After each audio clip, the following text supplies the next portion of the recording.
Here I go, here I go, here I go. Yeah, here I go, here I go.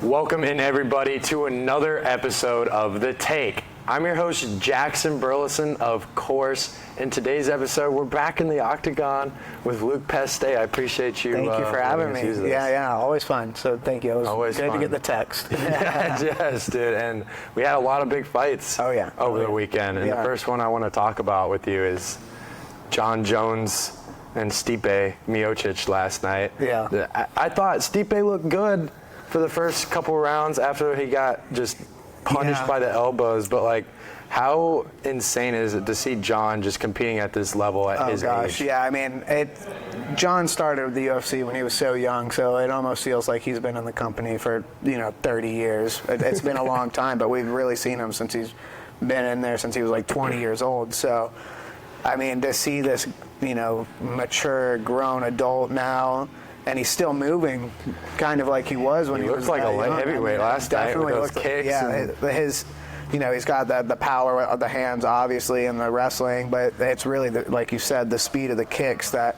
really is overwhelming for a lot of people. I think you kind of saw it early when he was doing those side kicks to the body, and then Stipe's face just kind of glazed over, like, oh gosh, like I don't know what to do. And that's no disrespect to Stipe, obviously, but it's overwhelming for anybody. Mm-hmm. And that was vintage. That was perfect Jon Jones right there. It was almost like when he was on his tear, when he was at light heavyweight. It's really cool to see, and I think it's great for the sport, especially because the heavyweight and the light heavyweight division has been so meh as of late. And if he can get more active, which his post-fight conference seems like that's the way he wants to go. He's got a lot of options to weigh, and going back to the fight, like in the first round, like, I mean, he literally picked Stipe up with one arm and just slammed it to the ground. I've never seen anybody do that. That trip was beautiful. Yeah, I mean, you see some of those lighter weight classes.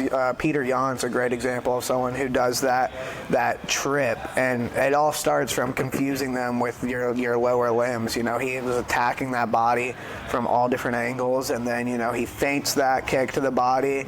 Stipe thinks he comes to the body, and then he trips him, almost like he takes his ankle over his ankle, and it looked like a choke slam. I mean, people that haven't seen it looked like rock bottom from WWE. Exactly. Literally. Yeah, it looked like definitely a WWE move, but it was beautifully executed, and once he was on top, I mean, some of those elbows, I don't know how they didn't put out. Like Stipe's face was wide open. Yeah, I mean, a lot of things that don't get talked about a lot in Jon Jones' game. Obviously, the flashiness of the spinning attacks and stuff on the feet, but when he's on top of you, those elbows, we've seen it time and time again. It's not pretty, it's not the flashiest thing, but it's effective, and it definitely, shook the cobwebs up there for and it changed the fight. I think when he's on the stool going into the second round. Gosh, I was looking at, he was breathing really heavy. Yeah. Like, I was like, you just took an absolute beating. Like, I'm surprised you're even ready to go back in there. And that's what I was like thinking, like,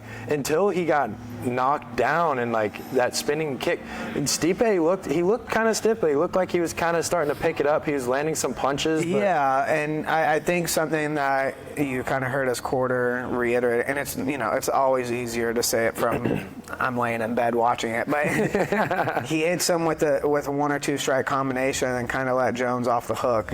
One, he would kind of follow up with those next 2 strikes, made it 4-punch combinations. He was backing Jones up, and he had him on his heels at points, and his corner kept saying, go forward, don't stop there after that second shot. I obviously, again, you're standing in front of Jon Jones, you don't want to get it out. They also were telling him, like, keep moving your feet. Yeah. I heard that many times. And you would hear him recognize that and then start moving his feet because he was getting a little bit flat-footed in there. But again, it's just so hard when you have somebody like Jon Jones who can attack you from every angle. He stiffened up. Jon landed a jab and then came over with an overhand right. That was like, he just stood there and took it. Yeah. That right hand that he was landing was just like going water to the well. Bang, bang, bang. It was landing all night. And again, he's setting that up from starting from the ground up, starting at the legs, starting at the body, and then you're thinking about that, and then you can land that low calf kicks as well. Everybody's using that to start out. Yeah. So I was beautifully executed. I'm excited to see what happens next. And that spinning kick to the liver, dude. I mean, holy crap. I'm not sure if you ever heard of the guy MMA Guru. He's a. I think I've heard of him. He causes a lot of problems online. He's an interesting guy. People have his opinions on him, but I like him. I enjoy him. He called a spinning heel kick to the body, which is, if you go back and watch it, it's like, what a great call. And he was right. You know, he attacks him from one side, and then you're blocking that side, go to the other, and that was just classic Jon Jones. I mean, just looking what he's done. I mean, he's one of 4 fighters to defend the belt in 2 different weight classes. I mean, he's in a class of his own. He keeps separating himself. Yeah, right, and the more we get to see of him, which hopefully it's a lot more, the more he's going to prove that. I mean, you can't, especially after his last night, I mean, you can say Stipe is, older and not getting up there. It doesn't matter. That could have been anybody, in my opinion, and he would have done the same thing. He's just that good. And again, there's just nothing that has really threatened him. You could argue the Dominic Reyes fight he lost or whatever, but it's not like he ever was in danger. No, he's never been in danger. Yeah. Being in danger for Jon Jones does not go together. The Vitor Belfort armbar is probably the closest thing. Yes. But that's almost 10 years ago now, almost, which is crazy. So Joe Rogan was asking him in the cage after he won, and it was just absolutely brutal knockout. I mean, and they could have stopped it earlier. I mean, Stipe he went down immediately. Right, he didn't need to hit all I mean, punches. that one right hand, he almost landed.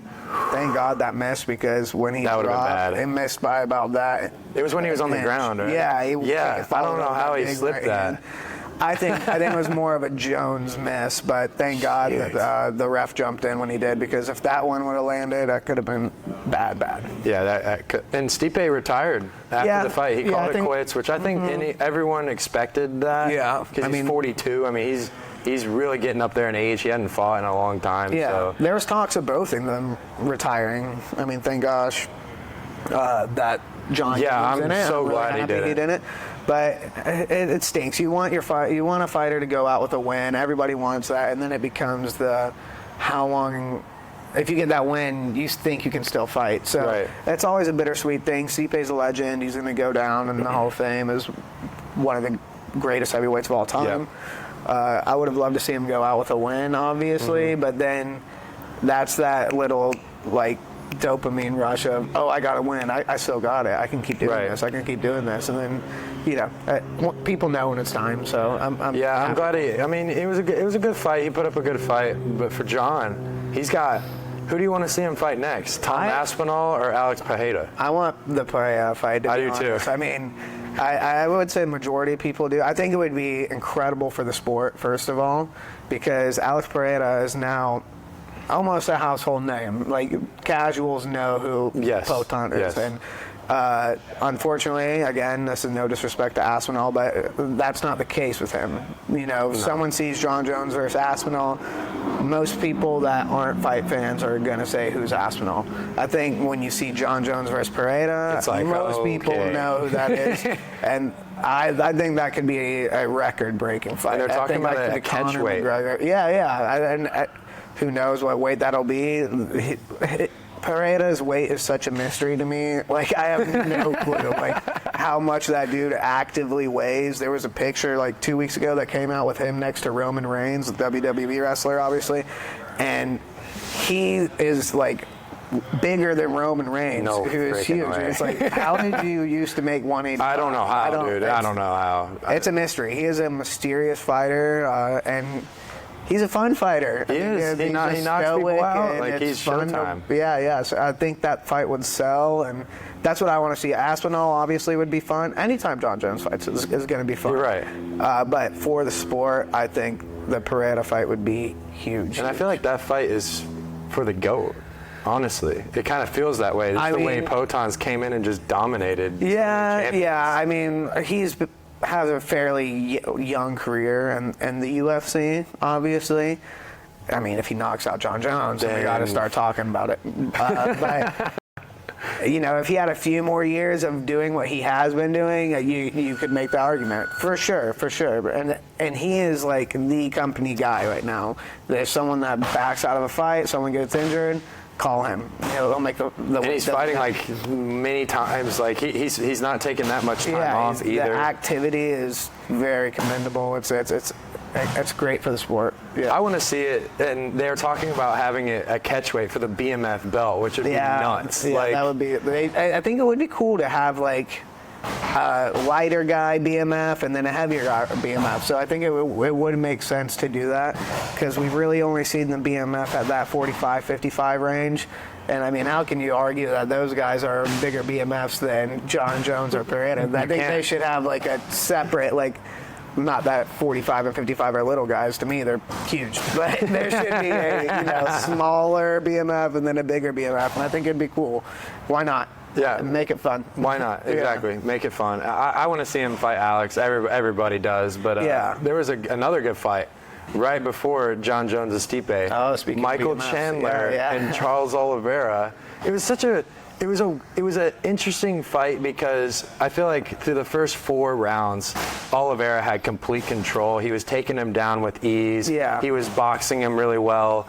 And then all of a sudden, in the 5th round, here comes Michael Chandler, almost knocks him out. Yeah. And then he's literally picking him up on his back, slamming him backwards. Like looking at what? Donald Trump and just slamming He did it him. not once, twice. Yeah, like I've been waiting for somebody to do that forever, and someone I finally believe he's did done it. that before in another fight. I can't recall which one, but I'm almost positive he did the same thing because he was like doing this, boom, and that was a weird fight because there was spurts of so much exciting action, and then it would be, Oliveira's on his back and dominating. Oh my God, he's escaping. Like it was almost like Chandler's survival was what was making the fight so exciting. Like he was.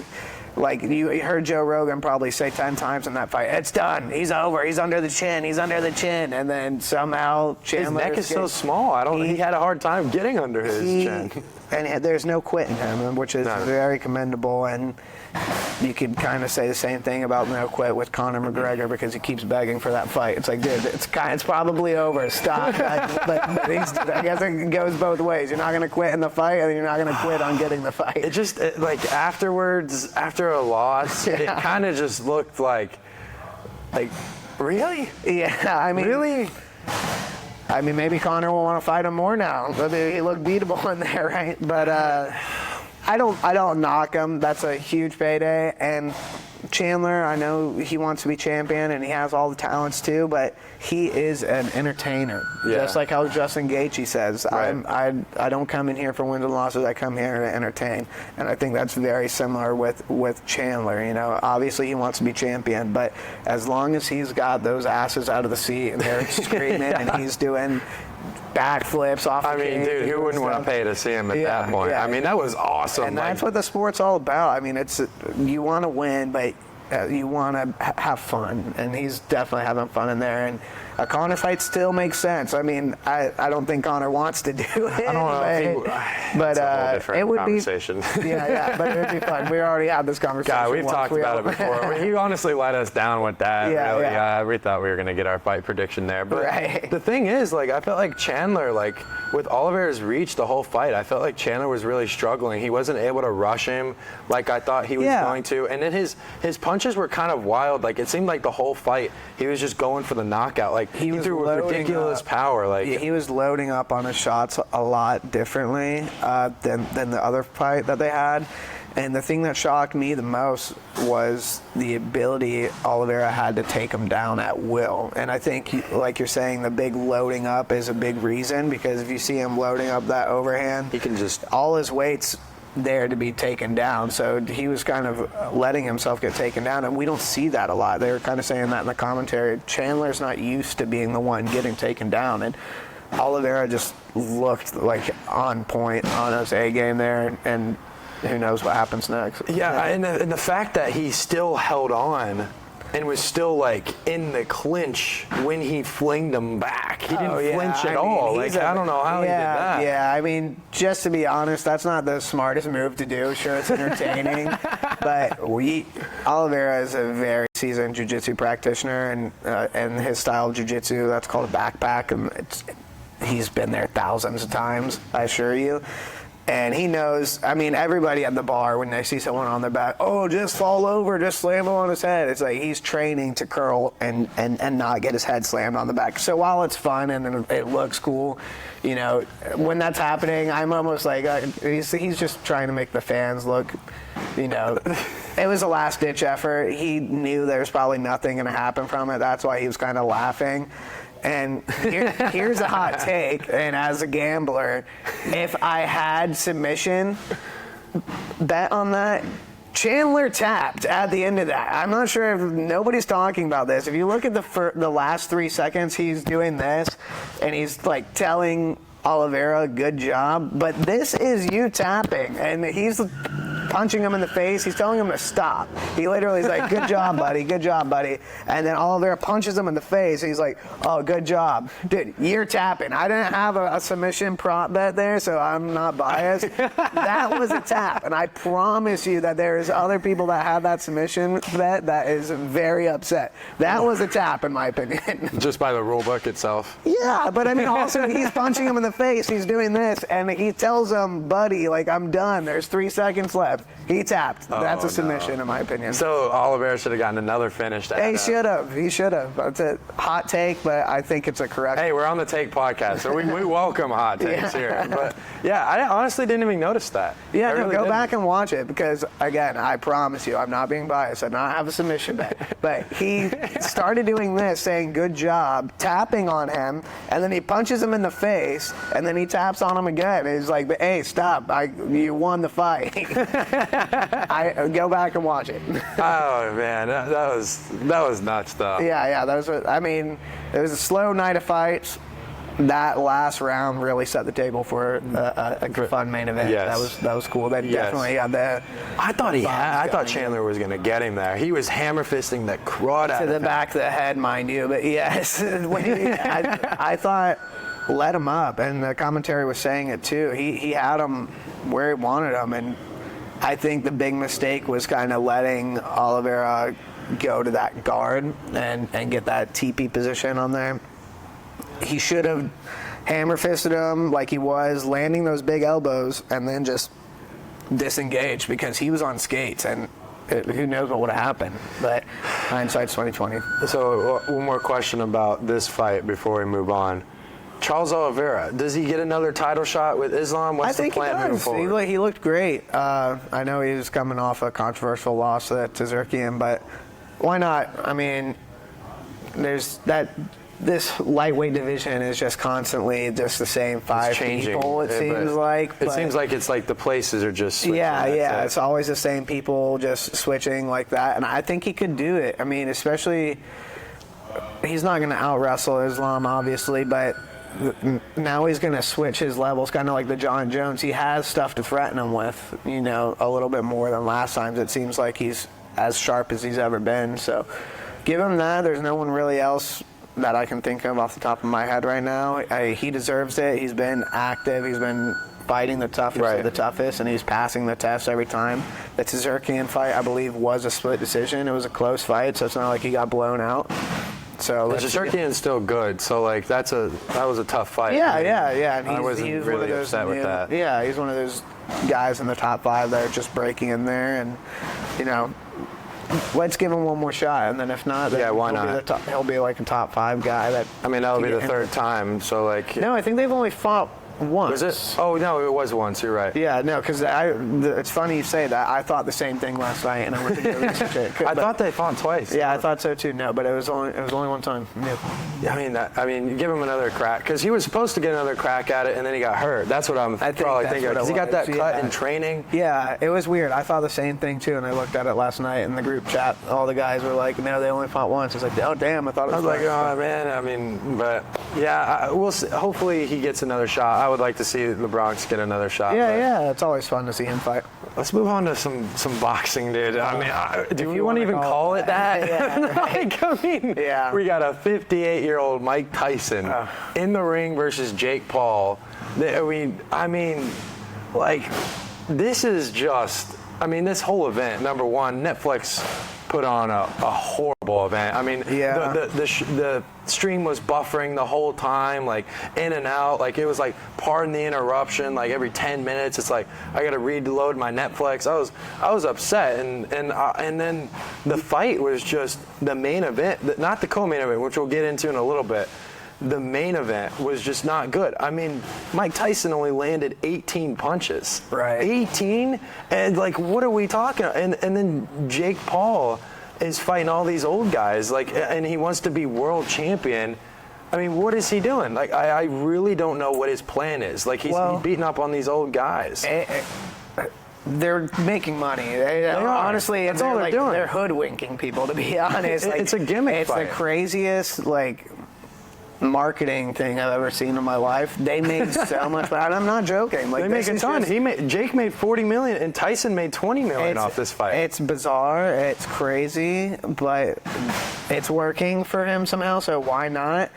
Why not make get hit 18 times and make 40? Like, and Netflix was just a great avenue to do it because so many people have it. Right. I mean, there's like 65 million plus if watched they can't run a Love Is Blind reunion live, I don't know what made them think they could run like a massive sporting event live. But like a year and a half ago, they tried doing a Love Is Blind reunion live, and that's a fraction of what the people watched, and it was crashing. Right. So I don't know who thought this was a good idea, but they made their money. Kudos to I don't them. know who thought it was a good idea, because we had Tyson. This fight was supposed to happen back in July, and he had an ulcer flare up on the airplane. There were a lot of health concerns. I mean, it turns out it was a good idea, though, because they made the money. Like, they tricked a bunch of people. They made their money, and at the end of the day, that's all they want. Do you think the fight was real, though? I think that's the real question. As a fighter, I know people. I hate saying like fights are scripted and things like that, but is there anything that like is like alarming to you that's going like, it's scripted? I want to say it's scripted, but I mean, we heard Jake talk about in the press conference, like, I started to take it easy on him because I felt kind of bad. Which is nuts, by the way. I mean, you're taking it easy on an absolute legend, like one of the goats of boxing. I mean, that's so. But also, he's an older guy, but. You do see that. I mean, you see it in MMA sometimes if a fighter is dominating the fight, especially a 5-round fight. Let's take, for example, like a Mighty Mouse, and that's just utter domination. Round 5, they kind of coast. Round 4, they kind of coast, and it's like, you got to beat me now at this point. I don't think it's fixed, but I think it was just I'm not gonna try to knock you out and like Mike Tyson looked he looked vicious in training. Yeah, like he was hitting the pads. He looked fast. He was bobbing and weaving, he looked like he had a little bit left in him. I mean, he's pushing 60, so like that's the conversation too. But like he didn't look like how he did in training than in the fight. He looked like a completely different guy, even when he was walking out. Yeah. I mean, he looked like he was lost already. I mean it's just such a big speed discrepancy. Again, kind of going back to how when we talked about John Jones, you get confused in there when it's like, oh my gosh, this is a lot faster than I expected. Like, you can look great on the pads all you want. Right. The pads aren't hitting you back. And, you know, when it's that big jab, that's a lot faster than yours. You can tell there's just a huge discrepancy in speed there. You can't get anything off when you're getting jabbed in the face. And yeah, it's a jab, but it's fast, and you're not expecting it. Right. You can't set anything up. So, you know, it's a lot different when you're in the ring and you're getting hit, you know. And I think the real question everyone wants to know here is Jake Paul really a boxer?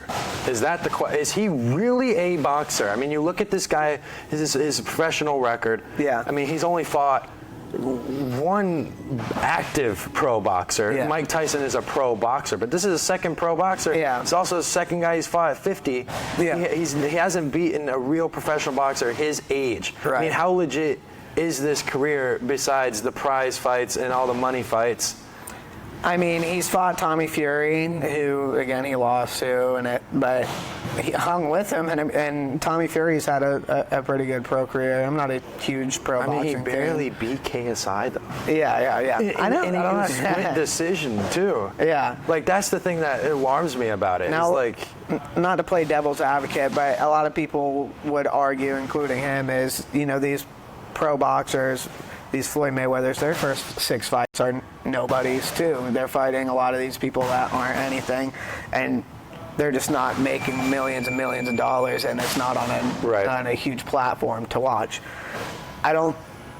But if you're not going to take tougher fights, which we'll see what he does, he's calling out Conor McGregor. Which is not a tough fight. I mean, the guy's smaller than him. Jake's a big dude, man. I mean, he was 227 in there. He is calling him out in MMA, though, which is interesting. Which is, he's done that with everybody. And he's had a contract with the PFL for, like, what, 2 years now, and he hasn't even fought yet? Yeah. I mean, is he ever going to fight now? MMA? Conor, if they, like you said, he is a bit smaller. I wouldn't say much smaller because Conor's kind of thick right now. But like, if you look at it, he's not going to come back at like 200 pounds. Like Conor McGregor, no way he makes 200 pounds. Yeah. Well, I think Jake's going to have to lose a little bit of weight. He was definitely bulking up for that fight. Right. And I think that was a big advantage for the Mike Perry fight as well, is because he was getting so big for Mike Tyson that he had such a size advantage. And the camp was weird in between because he was supposed to fight Perry. He was a lot smaller than Tyson. Yeah. That kind of messed him up a little bit. Right. So I think if Jake's serious about fighting, he's going to have to get lighter, because if he fights someone of that size, that's a legit pro boxer. Not saying Mike Tyson's not legit. Please don't take it like that. But you know what I mean? Like in their prime, like boxer. His age, like he's ready to go in the ring, dig it out. He's also healthy. He's not having any health scares before it. Yeah, he would have a lot more problems for sure. So who do you think should fight next? Because he's calling out Canelo. He's calling out Conor. Should give him Canelo, please, God. Please, just do it, please. I just want to Canelo would rip the bandage off, and then we hopefully never have to hear from him again. I mean, it's kind of like that's what I want. It would be kind of annoying that he gets the opportunity to fight Canelo, and there's been people that have been going up the ranks for so long. But please just shut this dude up. Did you see what he said? He said, "Let's do a world title fight at 200-pound cruiserweight, me and Canelo." Canelo's not even a cruiserweight. Yeah. So how is that possible? That didn't even make sense. Right. Like what you just said makes no sense. Fight somebody in your weight class. Why are you trying to get all these smaller dudes to bulk up to fight you? Like you're basically feeding them to the sharks at that point. Like you got a small, like you know how it is. Weight classes are a big deal in fighting. Yeah. I saw a very funny sign, kind of side note, in the crowd that said Jake Paul is a LARP, which is like a live action role play, which is very accurate. Like he is doing like a live action role play of a fighter. That's back to the part where it's like, is he scripting this? Yeah. I mean, there's no way that Tyson. He looked good Tyson won the first 2 rounds. Yeah. Which I don't even know if it was really that convincing. Yeah. I mean, there's a lot of talks of going back to like the Tyron Woodley fights. No. Like Tyron Woodley, like his brother has openly said that he was like paid to take a dive. I hope that's not the case. I really hope, because if it is the case, then what does that tell you about boxing? Yeah, I feel like boxing, just recently, I feel like it's really gone downhill. Like ever since so the crossfighting. Yeah, unfortunately. I mean, same with MMA. They seem to have a good grip on it, but there was a big, like, gambling bust that just happened in the UFC not too long ago, about a year and a half ago. Because you can kind of, if you can make it to the second round and then, slip on the banana peel and get your back taken and get choked out, then if you just bet like a second round submission on yourself. And it's not like the rounds were long for Tyson Paul either. Like they were only 2-minute rounds. Yeah. Not a lot of time to. Looking back on it, the play was a decision bet because the 2-minute rounds, And who knows? Jake was like, "Oh, I'm gonna knock him out." I'm like, "I'm gonna knock him out," and then he's like, "Oh, I feel so bad for him. I don't want to knock him out." What if Jake Paul just bet like 20 mil somehow on himself to win by decision, and that was like a plus 400 odds? Like, for real, I'm not lying. I mean, it's only 2 minutes. Isn't that big legal complications though? If these fights are really fixed, like you can seriously get in a legal trouble. I'm with sure that. They have some way around it, though. I'm sure they do. I don't even know what it would be, honestly. I couldn't even think of how you could get around that. Yeah. Like the state of Texas sanctioned this fight. Yeah. It was a real pro fight. Which I don't know. This is the thing that sucks. It goes on his record. It goes on Tyson's record. He lost to Jake Paul. It's on his pro record. Yeah. Like, dude, that stinks for him, man. Yeah.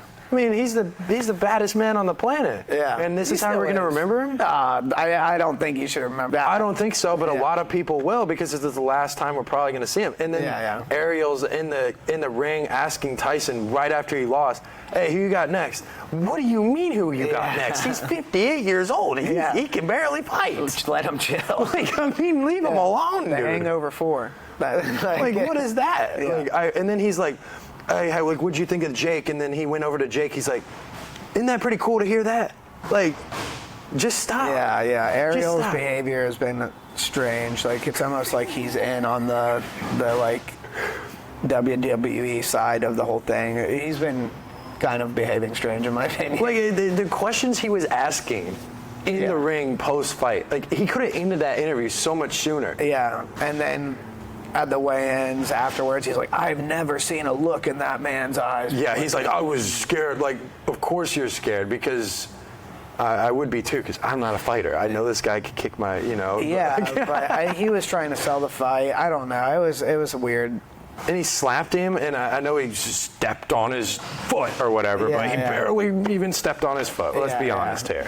They're just trying to sell it for sure. It was a weird thing all around. It was I weird. think the smartest decision probably would be to get your 8 hours of sleep and go to bed at around 10. I wish I did, because it was Stream East. Like we were on Stream East, and it literally said on the top left corner, Netflix is having issues. That's funny. Like, isn't that wild? Yeah, like the piracy site is telling you that there's a problem. And it was better than Netflix. Yeah, That's crazy. nuts. It wasn't even buffering at all. Yeah, that's nuts. And it wasn't just me. Like, I had family members texting me going, "What's going on with the stream right now? Yeah, Like, what's happening?" Like you had any control over it. Like, I was like, I don't know what's happening Yeah, right now. unplugged I thought it was around my Wi-Fi at first. Yeah. Because I was like, the screen's just black right now. Yeah, like I said, watching the Love is Blind reunion, we had this problem too, and we were used to it. And now they're supposed to get some NFL games soon, so hopefully they don't mess that Oh up. gosh, I didn't hear that. That's interesting. That's not good.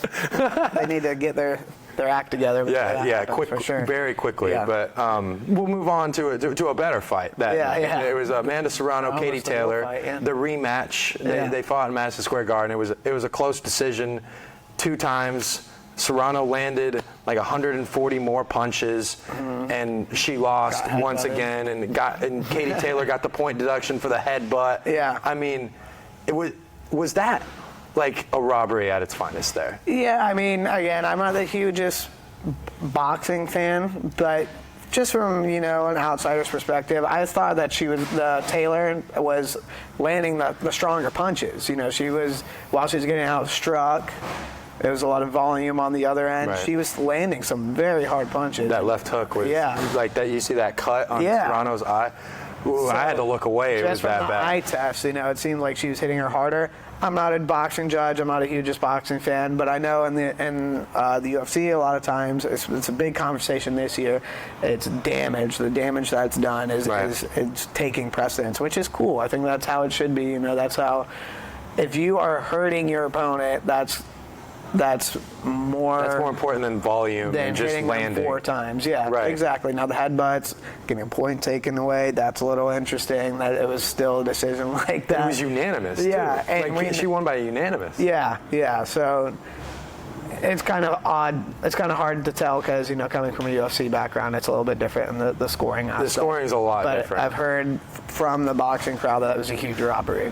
I thought it was too, but the thing, watching that whole fight, I mean, I love Amanda Serrano, but sometimes She almost put her out in round 1 too. I know, she was so close, but the whole time she just doing nothing but swing. Like she wasn't giving herself any time to just gather herself Or set and anything breathe, up, yeah. like not pick her spots. Like that's what I was waiting on the Right. whole time, and she just kept pressing forward. I love the heart. Yeah. I love it. But sometimes you need to take a step back and just figure out and think about what you're going to do. Set up the big shot. You're right. Yeah, because the big shots are what gets the judges. When your chin goes flying back, that's what gets the judge's eyes, not the like the pitter patter. Yeah, it was just. You're not really throwing with power. You're just landing. Yeah. So again, I'm not a huge boxing judge it was or fan or anything, but the damage done on the other end, I think you could argue, would be why she got the nod. Yeah, I'd probably have to agree with you there. Yeah. It was a tough fight. I think the boxing community definitely wants to see it again. I mean, I wouldn't mind seeing a trilogy fight. I mean, even though Serrano lost twice, they both have been like insanely close. I mean, you could have probably drawn both of them, honestly. Yeah. Like they were that close. Yeah, and it's exciting. A lot more exciting than what the main event was, so why not? Yeah, way more exciting. Dude, you're lucky you fell asleep. Like, 'cause it was a snooze fest. Like Right. I think it was on the New York Daily Post. The headline was like, Jake Paul beats Mike Tyson in an absolute snooze fest. Yeah. That was the headline, and I'm like, They got everybody. They definitely hoodwinked everyone. yeah. They made their money though. Yeah, they made their money. That's all it is. But man, well, I think that's gonna do it for the pod. Yeah, this is Luke Peste right here. Thank you. Go ahead and for follow him. having I'll me put the again. Instagram in the link. Thank you. Yeah, and dude, always your fun. videos are hilarious. Thank you. I always see them. Yeah, thank you. You're TikTok viral right now. Thank you. I appreciate it. Always fun to come on here. Anytime there's a big fight, come on down to the jungle and we can do this again. Absolutely, bro. Good to see you. I appreciate you, have a bro. good one. This has been another episode of The Take. I'm your host, Jackson Burleson. Don't forget to like, comment, share, and also subscribe and hit the notification bell so you don't miss any more episodes. But I'm Jackson Burleson, and we'll see you in the next one. Peace. Talk to me, baby. Talk to me nice. I'm from another world, baby, yeah. Broadway paradise. They think I'm way too cold, cause I put my